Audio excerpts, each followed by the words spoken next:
गणनायकाय गणदैवताय गणाध्यक्षाय धीमहि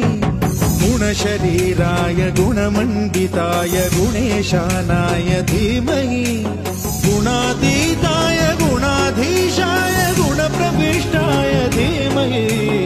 एकदन्ताय वक्रतुण्डाय गौरीतनयाय धीमहि गजेशानाय भालचन्द्राय श्रीगणेशाय धीमहि